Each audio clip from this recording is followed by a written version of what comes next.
Hello and welcome to the IR Thinker, where we explore the world of international relations one critical issue at a time. I'm Martin Zupko.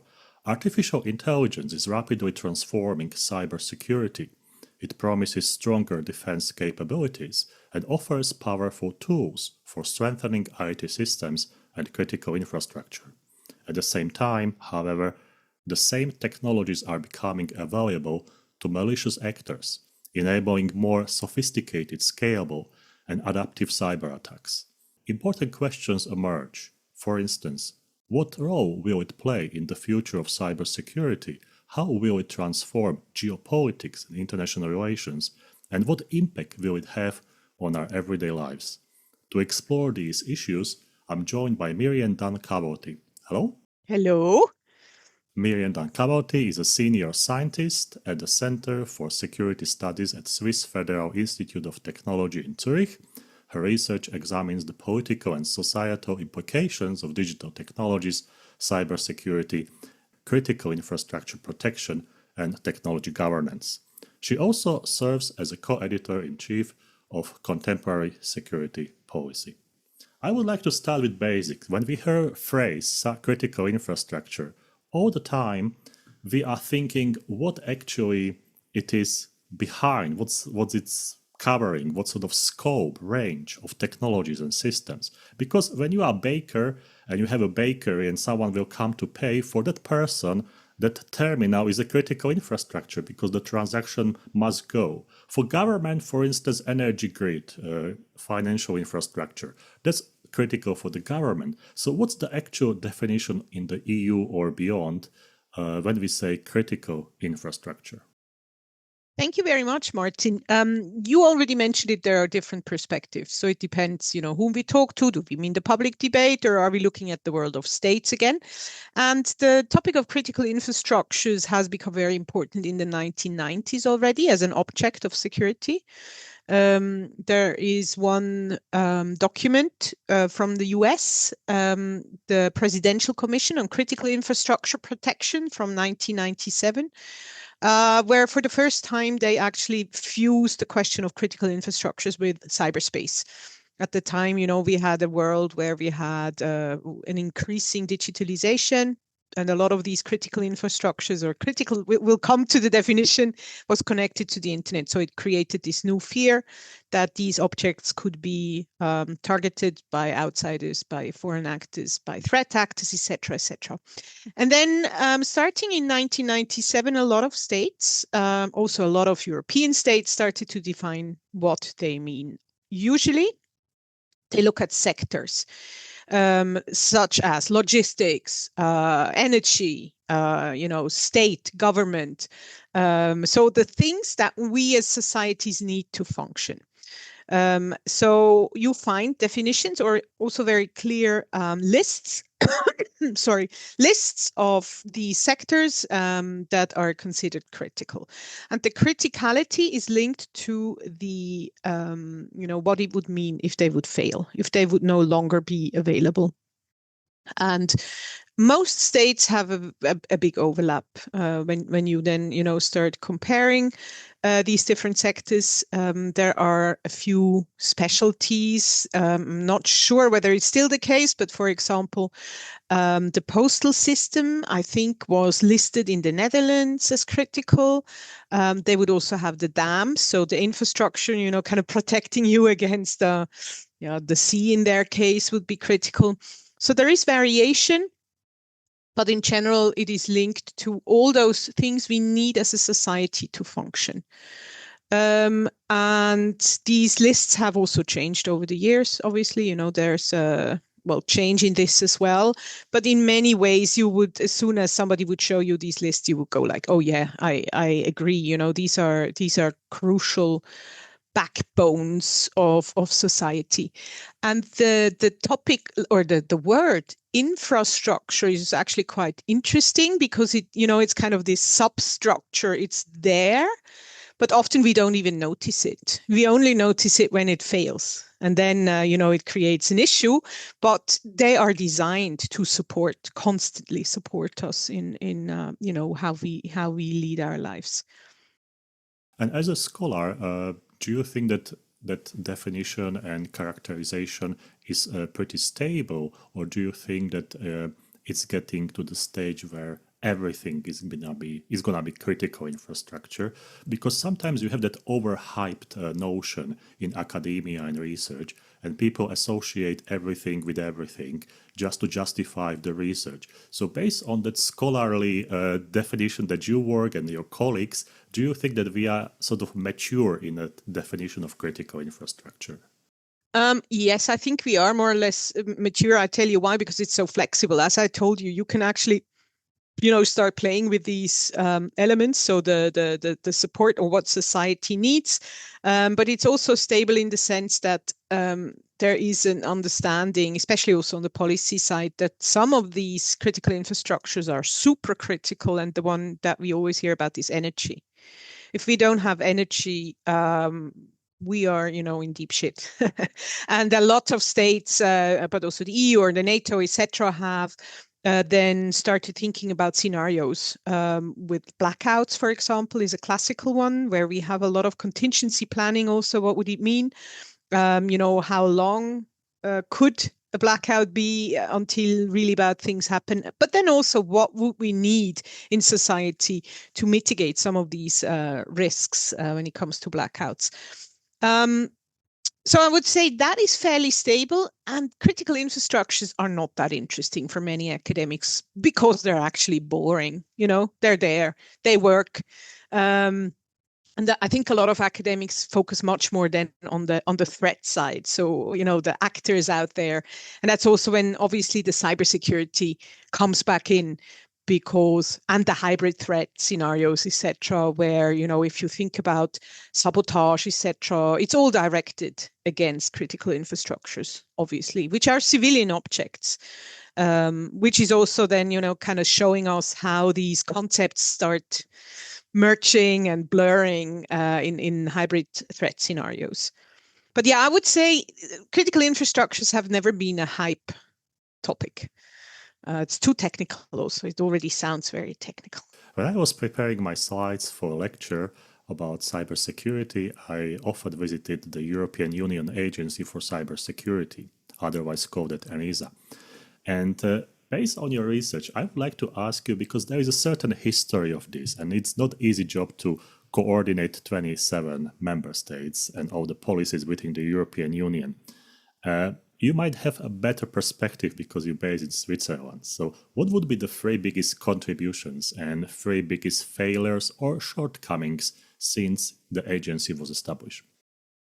Yeah, the agency is also, changed quite a bit since its establishment, which is also normal. So you have these entities that are founded, etc. It's also a very boring agency. So to stay with the topic of boring, infrastructures are boring and ENISA is boring, or a lot of the cybersecurity debate is boring because it's about standards and routine kind of things, And in that, ENISA has actually been quite impactful. So the contributions have definitely been kind of a streamlining of vocabulary. So what do we actually mean when we say cybersecurity and other terms, and kind of a baseline. Then implementing the NIS, so the big cybersecurity regulations in the EU, the NIS and the NIS 2 directives. They have helped, obviously, in kind of finding the right words, support the implementation, and through that they kind of give a reference point that is the same for all the members, and that is very helpful. Obviously, if you don't need to always start with the kind of definitions, and this is especially useful for smaller states that don't have as many capabilities as the big ones. For which the debate around cybersecurity is old. So I think that is really a positive element.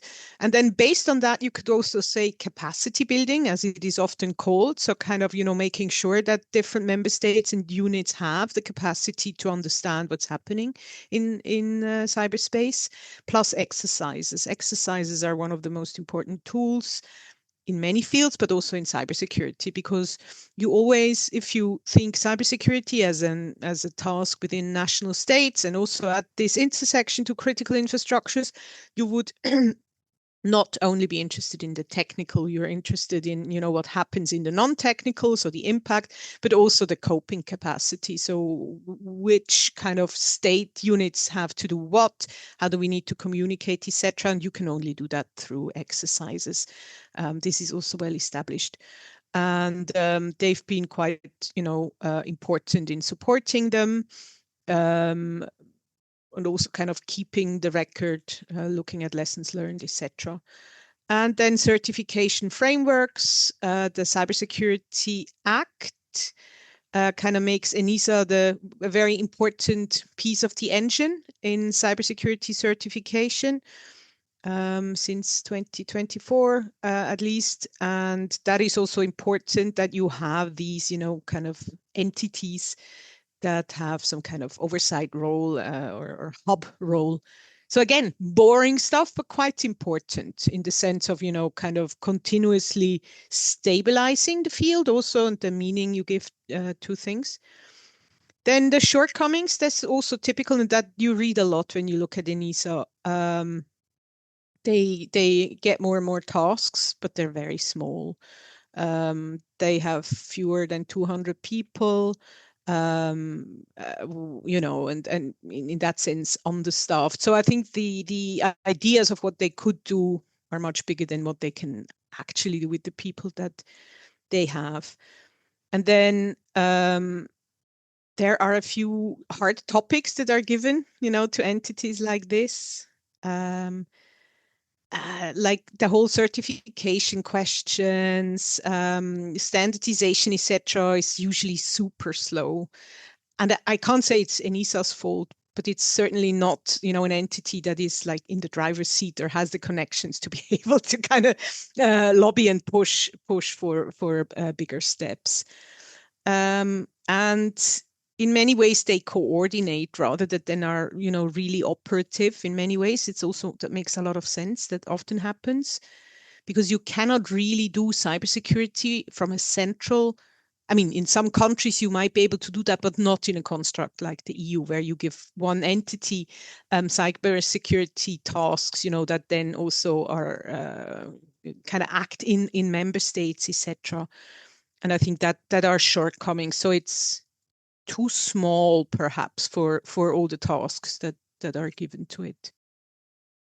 And do we see any similar organization globally, like trying to coordinate the global arena of cybersecurity? Because it's a very sensitive area. It touches the national security and everything. So basically, I can imagine very limited coordination globally, but still, it's better than nothing. So is there anything like that?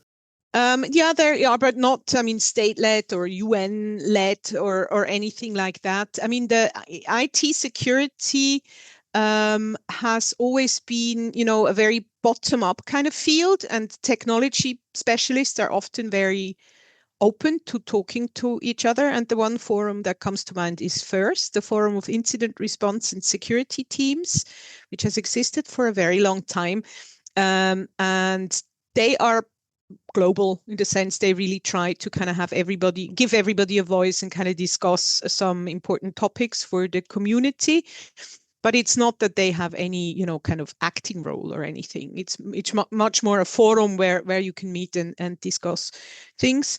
But as you say, I mean, it's cybersecurity also with the militarization that we're having, or securitization of the whole thing, is becoming more and more really a national task. Less, not an international kind of an understanding, that we have an international problem that we should solve internationally. When we have the use of cyber attacks against critical infrastructure, it's an instrument of geopolitical coercion, hybrid warfare, and strategic signaling between states.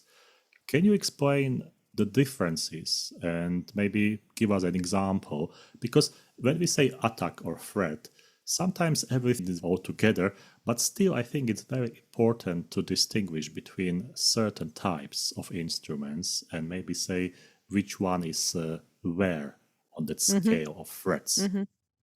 So I think before I look at your terms or give some context on the terms you mentioned, The important thing is for me that we need to come away from the idea of cyber warfare. Not that you mentioned it, but it has been in the heads of people and still is, that we have something that is cyber war as a standalone kind of form of war. That simply doesn't exist, hasn't happened, will never happen.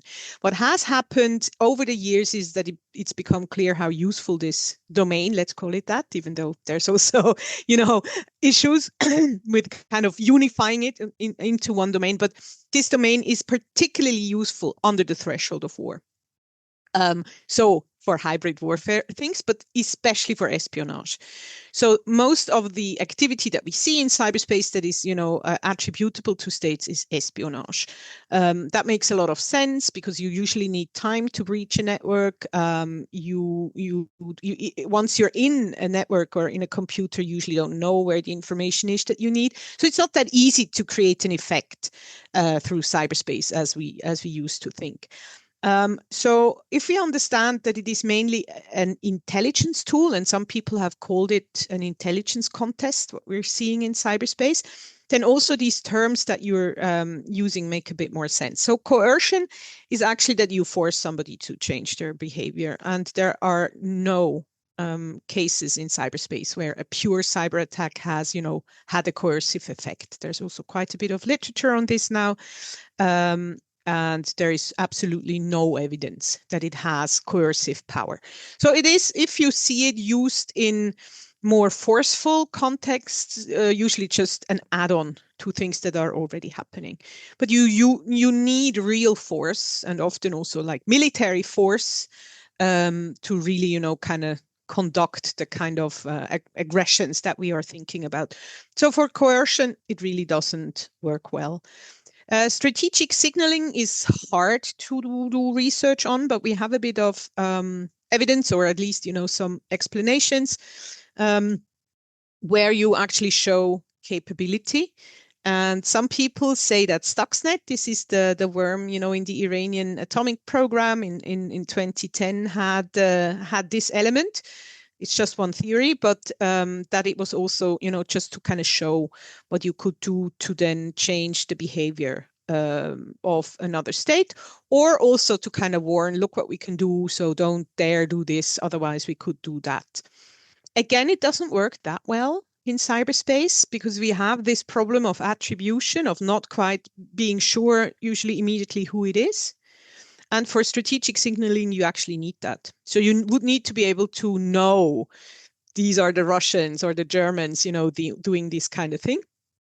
And of course, they could tell you that it's them, but then you might still not be sure because there are obviously actors that might, kind of have false flags, as they're called, etc.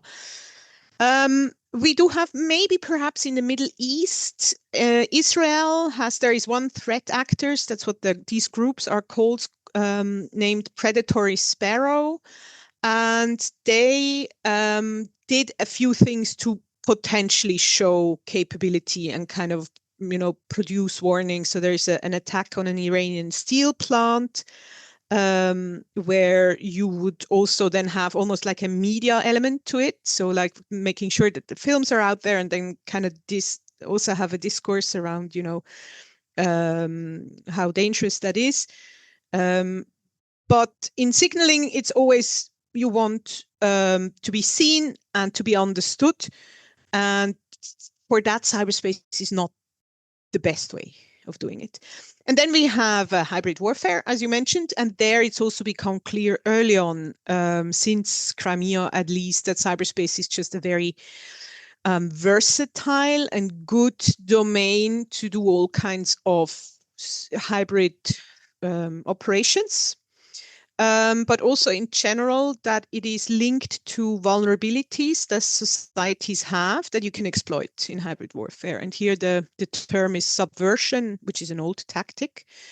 Again, an intelligence tactic where you destabilize your adversary.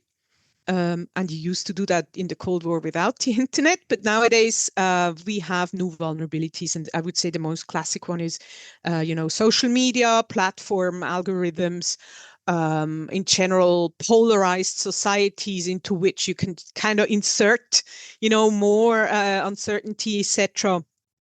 And I think what is important here is to say that it's not the foreign actors that do all of this. So a lot of that are just structural vulnerabilities that we already have. And the word here is exploitation. So you exploit these vulnerabilities. This is also a term from cybersecurity. And you would also exploit vulnerabilities in cyberspace. But importantly, for destructive attacks, cyberspace is not useful because you can do it much easier, with a drone, for example, or, people, more like in the realm of terrorism, basically. Also, sabotage is not that easy to do well in cyberspace. So it would probably cost too much, and then you would do it the old-fashioned way.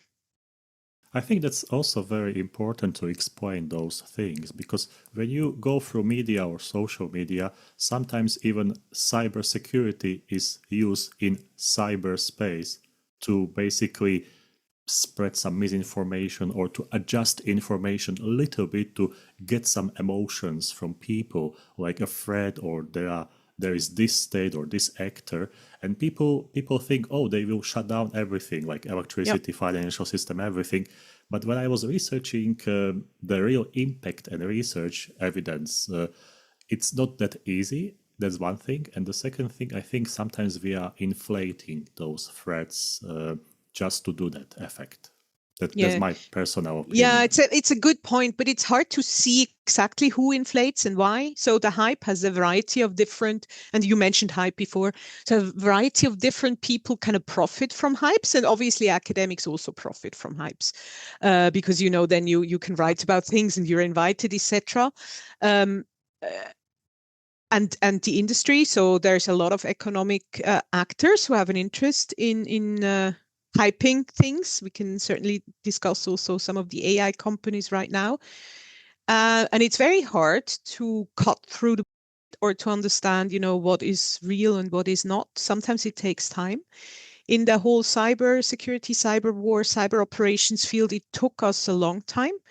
I would say until 2022 Ukraine, to kind of get this point across. I've always been somebody who said cyber war doesn't make sense, and then we were kind of, I was lucky, I was on the winning side that kind of showed that these ideas of how useful it is in warfare need to be downgraded, that it is obviously there and it will not go away, and different actors use it, especially again for espionage, etc., that you can do disruptions, small disruptions, etc., that have an impact on civilians, which is not pretty. But on the high level, so strategic level, cyber does not have the impact that many thought it would have. And partially it is because of the difficulty of creating effect at the exact point in time that you need it, usually in military warfare.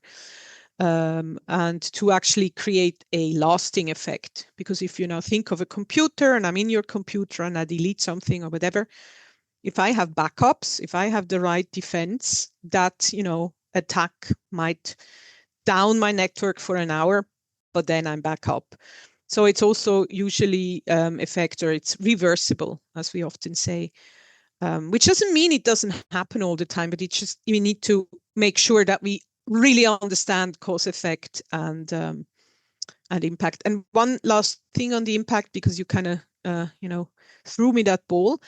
For disinformation, this is very similar. So lots of people think that, there's a huge effect. So we have this, or cognitive warfare as a new term. So we have a huge effect where we're constantly destabilized by these foreign actors. There's simply no evidence that, the causality really works that way. We don't even fully understand at all, what the effect of interference into the infosphere then is on the society. And if we have evidence, then we know that the platforms themselves, so, the way they try to engage us, as you mentioned, emotions, etc., are actually the core problem. It's that, they want to keep us there, and we keep, we share things. If we're emotional, we don't think, all these kind of things. So the problem is often not the warfare, unfortunately, but the ecosystem that we are living in. And that also means that we often need to, as academics especially, I find, to be very careful when we use, warfare and these kind of terms, the security language, because it's not everything is a security problem. Absolutely. And many times we see articles, you read the article, and after reading this article, you think, what was the main point? Because the title was like, I want to click and I want to read. Yeah, exactly. But then I read it and not much inside. Yeah. I want to ask one question about your book, The Politics of Cybersecurity. When reading it carefully, there is a paragraph saying that you distinguish between cybersecurity politics and cybersecurity politics. Let me explain. The first one has politics in italics, and the second term, cybersecurity politics, has security politics in italics. And it's a small paragraph, but for me it was very important because I got different perspectives when I was reading the book. So can you please explain these two and why that is important to understand? Yeah, so if you look at now at this policy field, if you so want, so how states pick up the topic of cybersecurity, you have these two tendencies, and it's certainly, or it's not the only area where you would see that. But there is a strong technical element to it, where, cybersecurity is at the center, and you do ask in the political sphere how you could best serve the security of the technical infrastructure. And then I think I call it a negotiation game. Basically, within states, you often have different actors within, the government that have something to do with cyber. So, for example, law enforcement is usually involved in critical infrastructure and military intel. So you have different perspectives there, plus the industry or the private sector. And then even further outside, you would also have society. And the question here, and this is like a democratic view of things, you would always have processes where all these people come together. I mean, not normally in one forum, but, a discourse around how you want to organize yourself as a state, as a society, to kind of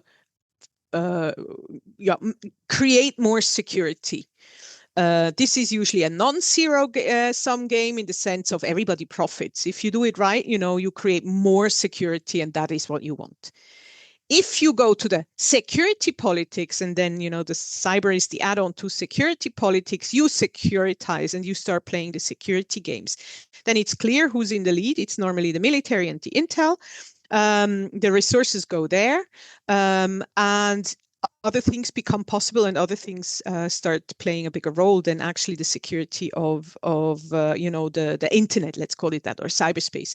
And we have seen that particularly with the question of so-called 0 days, the knowledge around vulnerabilities in the internet that are sometimes quite important because they, kind of are pervasive and if exploited, really touch a lot of people. One classical example is the Heartbleed vulnerability a few years ago, where the NSA, so the American intelligence, had knowledge about this vulnerability, but didn't make it public so that they could exploit this. So you start using the insecurity of this civilian infrastructure to create strategic gains for yourself. So it's not a non-zero; it's a zero game. So you need more capabilities, better knowledge, etc., to win this game, and that means you don't share, you keep for yourself, and then that also starts these arms races. But arms races in cyberspace, where it's really about, who can do better and exploit more, etc. So it has negative consequences if you want to look at it from a more societal, democratic perspective. But it's the logic of these actors. It's about winning, also in a strategic competition. So that's the difference. And you always have both. So whenever you look at the cyber topic, you have both going on.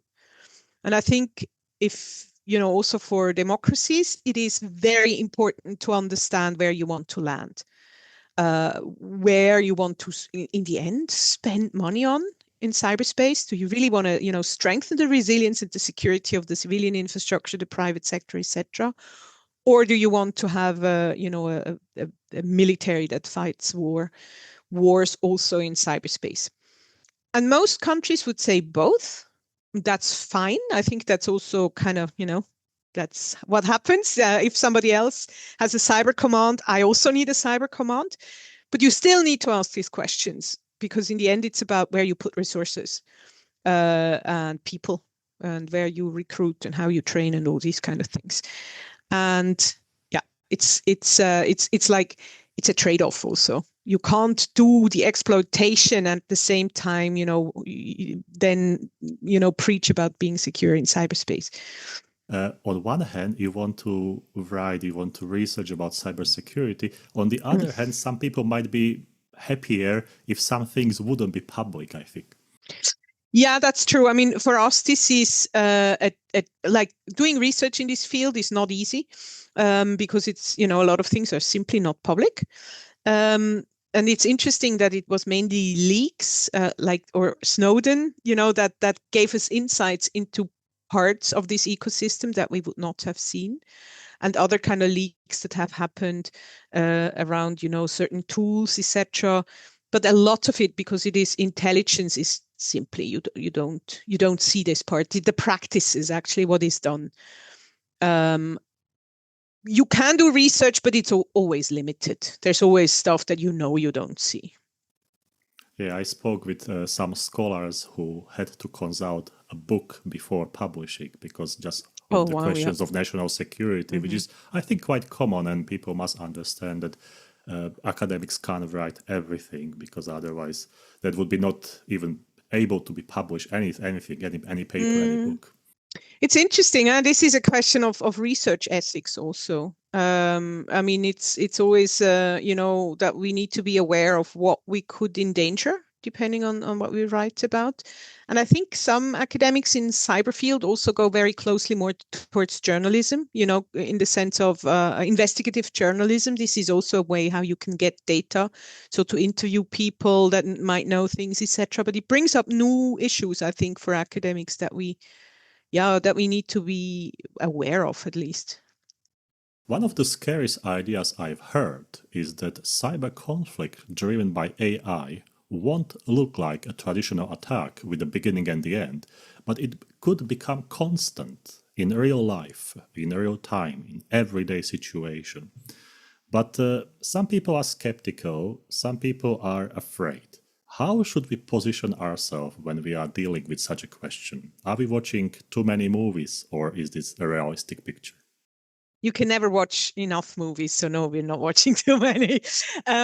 So a lot of what you describe is actually already happening without AI. So cyber conflict, if we really want to call that, or unpeace, as Lucas Kello has called it. So this constant activity in cyberspace is already happening all the time. So this is not, again, it's not an episodic thing if you think of espionage and influence operations, etc. So this is indeed basically already happening. Also, critical infrastructures constantly, if you ask a provider, a critical infrastructure provider, they tell you how many attacks they have on their networks, and very often it's not a human behind it; it's just the machine scanning the ports, etc. I think the more important question here is, what will AI change? How much worse will it get? Will it profit offense or defense? All these questions, we can't answer them right now. And that is the scary bit, I guess, also for academics. It is even harder than cyber to understand what's happening in cyberspace is already hard, but to understand what AI will be able to do next year, in 2 years' time, 3 years' time, it's impossible. You can also ask all the experts, you will get completely different answers. A lot of them don't even understand, exactly what the outputs are that we're seeing. So it's a huge mess. I think there's a few certainties. So one of them is that the AI is changing 3 things. Scope, in the sense of, how much you can do across scale, how fast that's speed.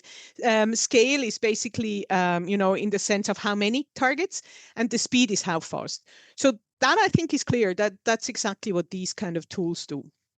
They change scope, scale, and speed. And what is also clear is that it will have an effect on offense and on defense. So these tools are multi-use. So we already have defensive systems that, kind of use AI, machine learning, in the sense of they learn what the normalcy is in network, and they flag things that are not normal. So all these kind of things, they already exist. So I think this will not fundamentally change. And we've always had this back and forth between attackers and defenders. But we also know that the idea that the offense is, always winning in cyberspace is not true. There's also a few more recent interesting research that shows, in terms of the offense-defense balance, the defense is actually not so bad off. Why is that? Again, because as an attacker, as soon as you are in my network, you lose, you're no longer in your home turf. So you lose visibility. You don't really know what I have been doing, whether I already know that you're there. So you do change, the logic. Once you have breached the network, you are not necessarily in the driver's seat. So that's one element that, kind of will, I guess, kind of make this, again, a cat and mouse game. The other thing, perhaps, that we know is it's going to be a question of money. How good you are, and not only on the attacker, but also on the defender side. And that obviously is already the case. So if you look at where most cyber attacks happen, it's in those countries where obviously companies don't have as much money to spend on IT security, etc. And it doesn't even need to be states. It can also be criminals. They go after the low-hanging fruits. And so you see that it plays a role, how much money is there and how much money is spent on these issues. And I think with AI, this will even accentuate itself. I mean, if you already see what it costs, companies to use some of these tools and models, and it will become a cost issue again in the future. And these companies, it's highly competitive, and they will most likely ask for even more money in the future. So this creates, on top of the inequality that we already have in many other arenas in the world, an additional layer. And it's just gonna, again, make things that are here already and are unfair even unfairer. That would be my kind of outlook. I don't believe that we will, have, these scenarios that you said too many movies Die Hard for, where things, explode, etc., due to cyberspace, because the fundamentals of how computers work and what you steer, how they don't change. They're going to be the same. And again, it is going to be a question of also defensive answers, and they're already, coming. There is an interesting perspective about how do you tell the difference between the act of war, a criminal operation, a system malfunction, or just a mistake caused by a human error or technical error. And people asking if AI can act as a human-directed attack or sort of like activity in cyberspace, how to approach this to avoid what is common nowadays, to call one or two or three countries that, oh, they are behind or they are behind. And that sort of research also must distinguish, because otherwise we will go into one hype, that only bad countries are behind, but many times it's not true. Yeah, it's a good point. I don't think that will go away, not at all, as you say. So we had there's a long history of misattribution, kind of calling out countries that were not behind it, which is the political side. So you have people that have an interest in calling out people. But on the technical side, or the more, careful side, you need time. You will need time as well. And I'm pretty sure we will have an ability to find out who it was. You leave traces in cyberspace, whatever you do. And it took a while for so-called threat intelligence companies to create signatures of different attackers, but we know them fairly well. These threat groups and whom they're affiliated to. It's a type of intelligence in cyberspace. So we know them, we know how they act. It's possible that with AI tools, you can mask your activities better in the future, or you make the attribution even harder. But I am pretty sure we will find a way how to attribute. I think the one thing, again, is that it takes time. So the quick fixes, the political stuff, you will not get rid of. That's politics.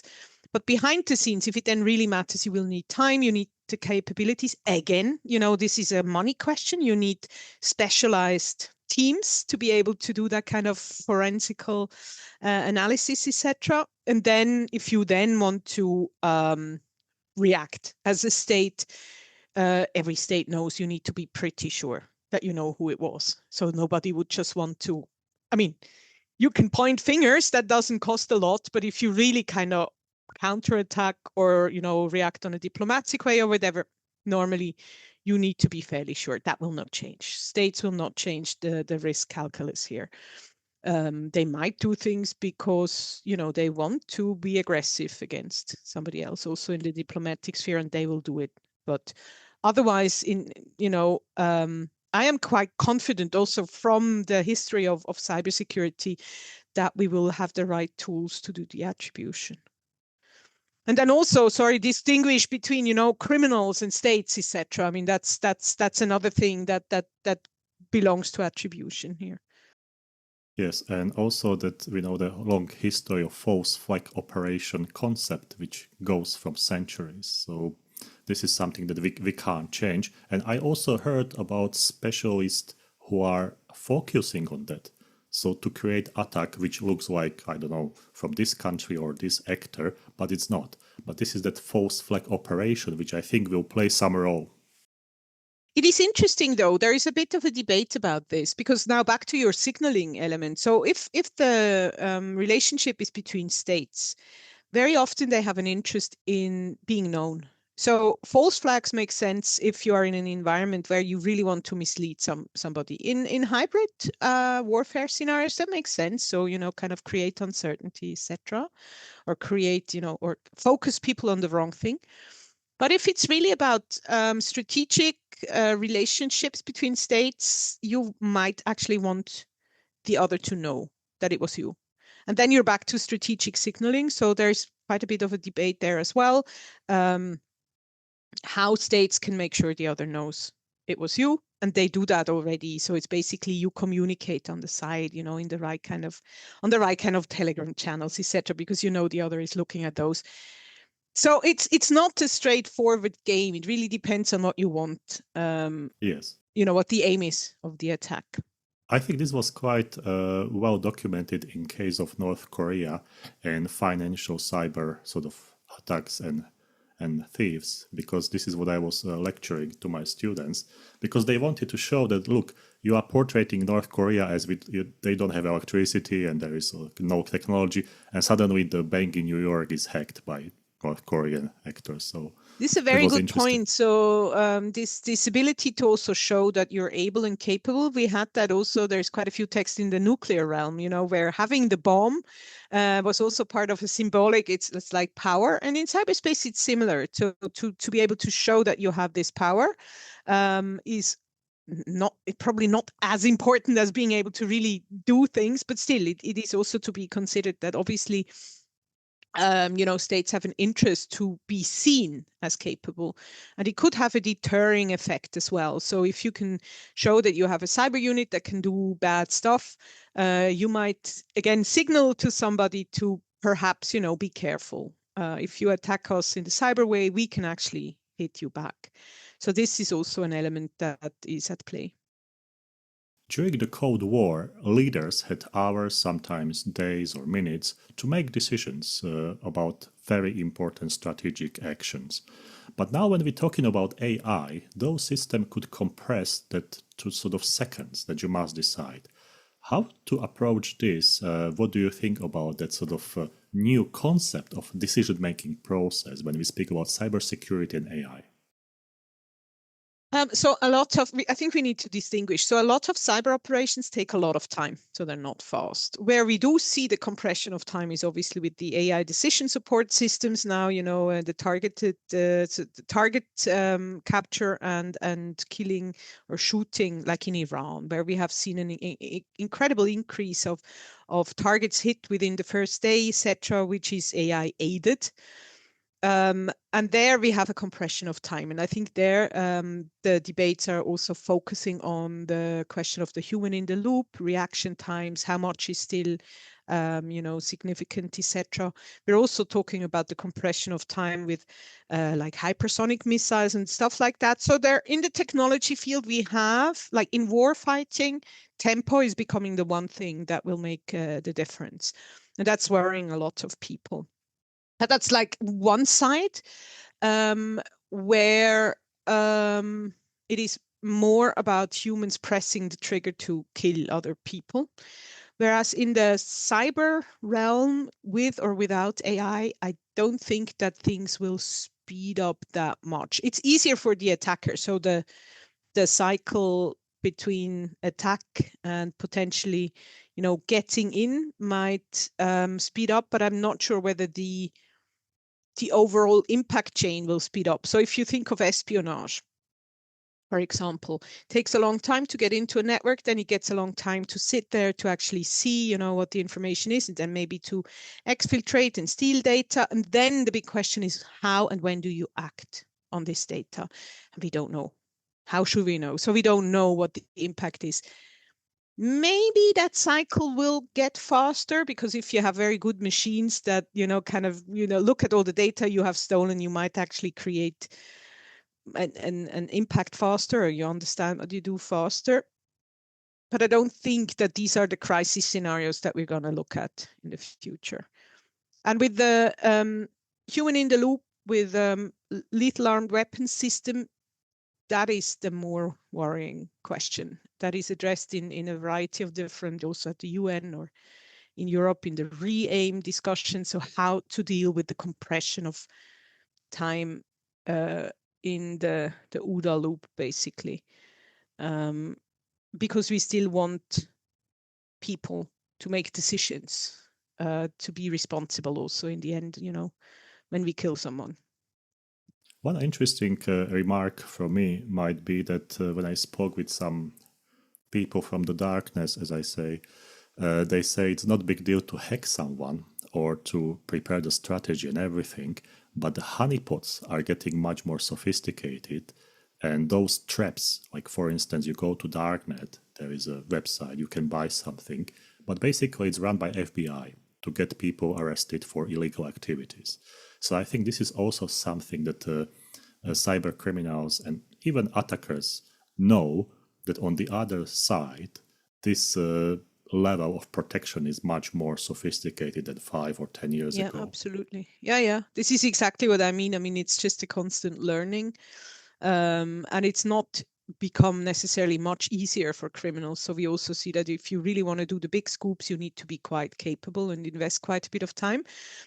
So if many people say they're also like companies, some of these criminal organizations or networks, they have a high risk as well. Yeah. So yeah, you're right. I mean, you always have to kind of look at the context and the perspective and the two sides. That's a good continuity to the next question, and that's about open source AI, which is also moving.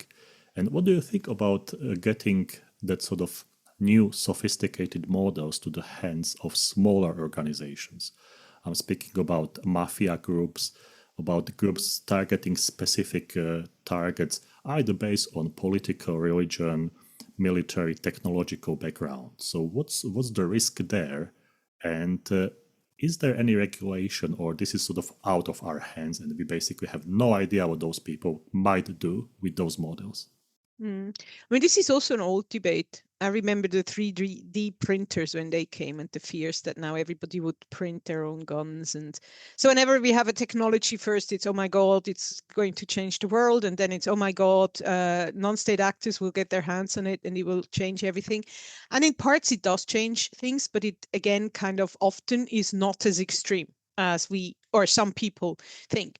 So I mean, the internet as a general thing, yes, it's in the hands of terrorists, criminals, all kinds of very bad people. Child porn, huge problem, just because you can act anonymously, etc., etc., etc. So yes, it's going to get into the hands of malicious actors, and they're going to use it for malicious things. That's clear. It's an all-purpose technology. You cannot. It's not even dual use is usually the word that we use, but it's multi-use. It's not even a technology. It's a capability, and it's already out there. I mean, it's you can't put it back into the box. I mean, the question is in the future, and I mean, these discussions are now happening. So the Mythos model, that was then, oh, we're not releasing it, it's too dangerous. And now this discussion in the US whether new models need first to be vetted by, state agency to see whether they can be released or not. I think this is more of the future in terms of regulation, that we might have some supercritical elements, and those we can potentially curtail or regulate. But the general ability, it's also public knowledge in many ways. And I mean, you can pay for a model and then use it in whatever way you want. Is that bad? Yeah, but again, like the internet, it's there to be used by everybody. So we need to keep an eye. Basically, the ones who are security, in security positions, need to keep an eye on how it's used, how it's misused, etc., and then try to find a solution. And I mean, the real problem is, obviously, organized crime also in the real world. This is just going to be a side element that might make things worse. Yeah, but I don't think it is. You can regulate AI because AI as such does not exist. I mean, very often I think that is one of the first problems, that we say this word and we have like a fuzzy thing in our head, technology. But it is not that. It is not a technology. and that is, if as soon as you realize that, it's clear that you cannot by any means regulate that through one type of regulation. When we open Facebook or LinkedIn, there are often comparisons of armies, like this army has 500 tanks and nuclear warheads, and then there is a comparison, oh, this country is strong by military. Is there any way how to compare countries by cybersecurity or how capable they are in that area? Yeah, there are a few attempts to do that. Also publications. RUSI did one, IISS, and in America, Harvard has a cyber power index. You also obviously have rankings by, for example, Microsoft in terms of, the best cyber hygiene, etc., etc. So yeah, there are ways of trying to get your hands on, some kind of indexes or data. Often it's about also education. So what kind of, or computer science education and stuff that you have in your country, because a lot of the debate, and this is also true for AI, goes now towards talents and, not only the machines, but kind of the question of the people that can feed this machinery or use it, etc. And I think if we want to think of cyber power, it's often not in these numbers, but it's in the use. And that is, again, the hardest part. How do we know what states do? You already mentioned that we point at some states and don't know anything about the others. Yes, obviously. So it's how well we, and I would also include society here, how well we as a society can deal with these tools, and can we really use them in a way that really creates a benefit. So do we lose jobs and not create new ones?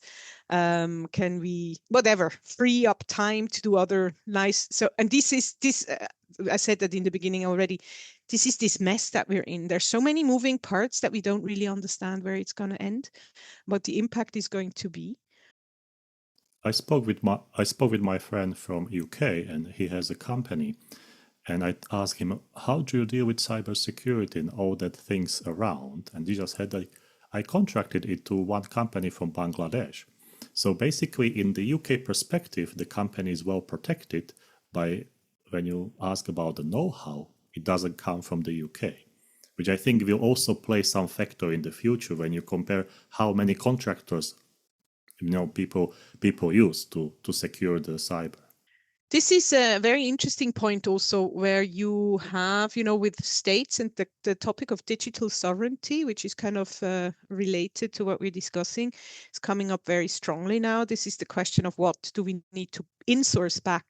Because obviously in the 90s, 2000s, states have outsourced everything to do with cybersecurity to companies.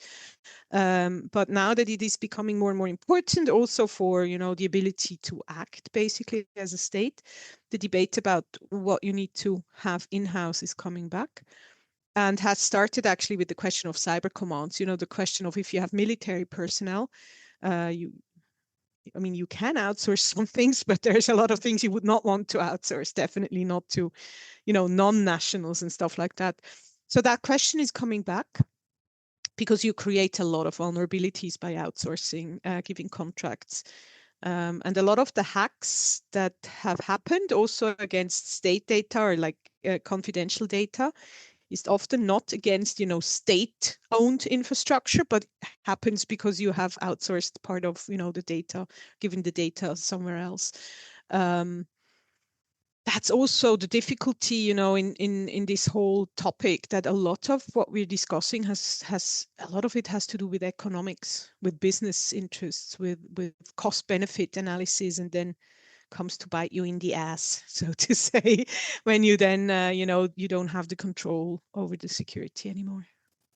Especially when you have sort of imaginary sovereignty. For instance, I've spoken with the people and they told me, well, we're doing everything by ourselves, so we are not dependent on anyone. So I asked, so which software do you use? And they said Microsoft Word and Microsoft One Cloud. So I said, like, if Microsoft or someone decides that they will cut those services, what can you do? You will lose all the documents.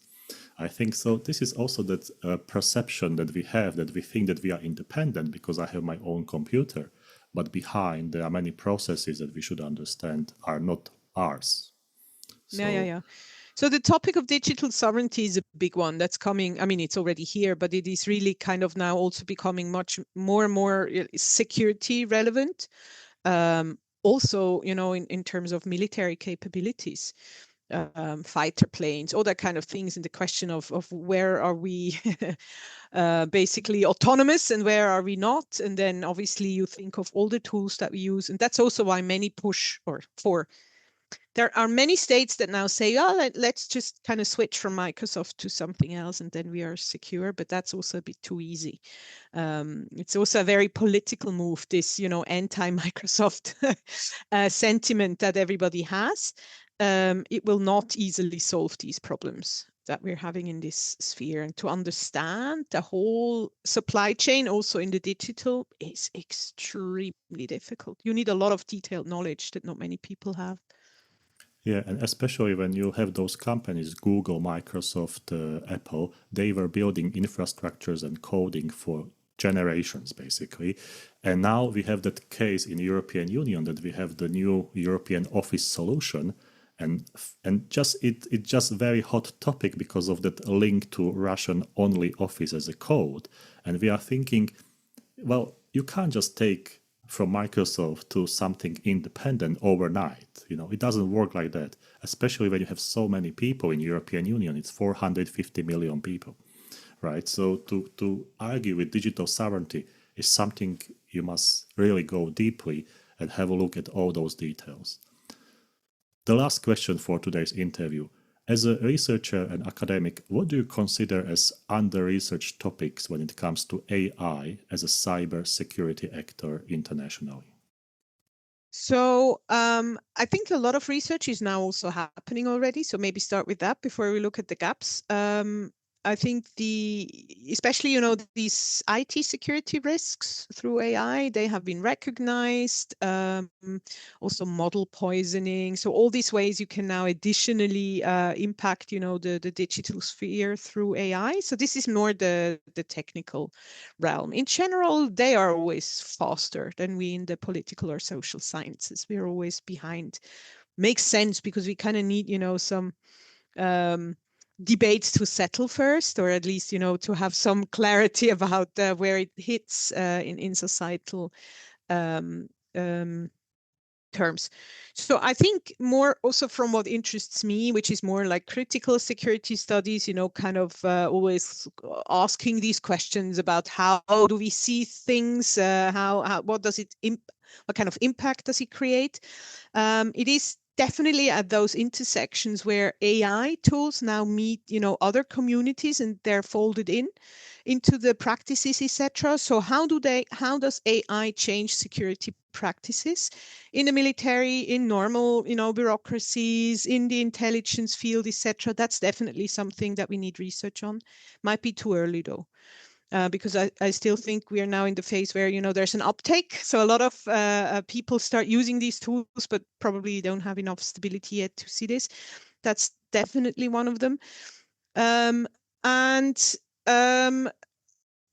Also in terms of the security dynamics, one of the most interesting things is for me the question of the role of companies in security, in warfare, obviously, and not only one type of company, but it's often several. So we normally focus on Microsoft and Amazon, on the big ones, but it becomes much more interesting if you again kind of look at various different companies that also either work with these big ones or alongside them, etc.